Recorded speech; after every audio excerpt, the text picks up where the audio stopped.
मुस्लिम के लिए। और समाजवादी के लिए बारे में हम कह सकते हैं कि समाजवादी अगर शिक्षा के ऊपर काम करेगी, तालीम के ऊपर काम करती है और जो विद्यार्थी हैं, जो स्टूडेंट्स हैं, उनको अगर नौकरी देती है, मुस्लिम कैंडिडेट्स हों या वो किसी भी जाति से ताल्लुक़ रखने वाले हों, तो जाहिर सी बात है उसके काम के ऊपर उसको सपोर्ट किया जाएगा, मुस्लिम उसके साथ रहेगा, वरना नहीं है।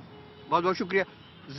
जीशान साहब ये विकास के मुद्दे पे कह रहे थे कि मुसलमान वोट देगा, तो एक ये बड़ा सवाल है कि क्या मुसलमान विकास का विरोधी है?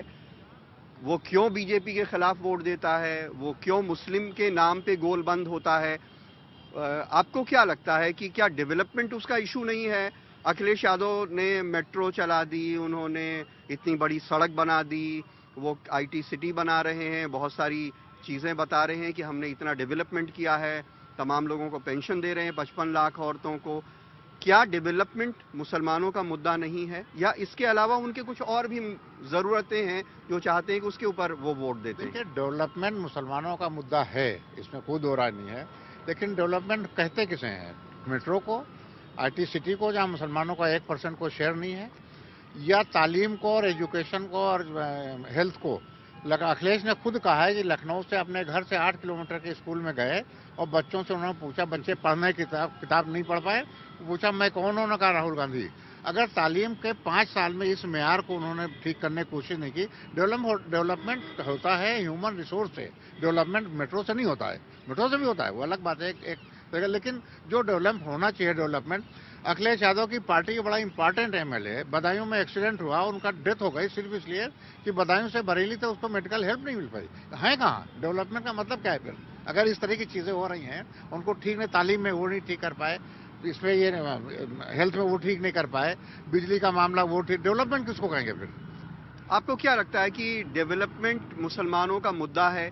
क्योंकि डेवलपमेंट की बात करके माना जाता है कि अखिलेश यादव एक पॉलिटिकल नैरेटिव चेंज करने की बात कर रहे हैं। जब राहुल गांधी भी किसान यात्रा निकालते हैं तो वो जाति की बात नहीं करके 70% यूपी के लोगों की बात करते हैं जो किसान हैं।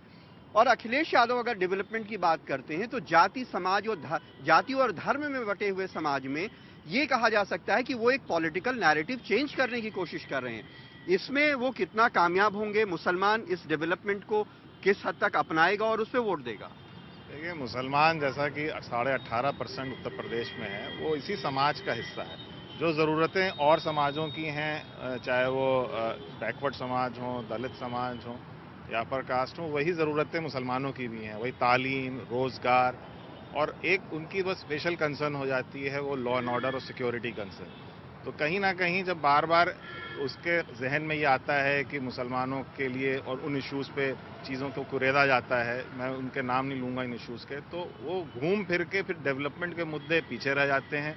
और जो बेसिक सिक्योरिटी कंसर्न है, मतलब जो उसकी हिफाजत कर पाएगा, उसका इस रहना इस प्रदेश में दूभर नहीं रहेगा, तो वो पार्टी जो सबसे ज़्यादा इस पर श्रिल नोट पर बात करती है, तो उसका वोट आखिर में वहाँ जाता है। बहुत बहुत शुक्रिया। बहुत सारे युवा वोटर नए जुड़े हैं, तकरीबन 24 लाख वोटर 18 साल के हैं जो पहली बार चुनाव में शामिल हो रहे हैं।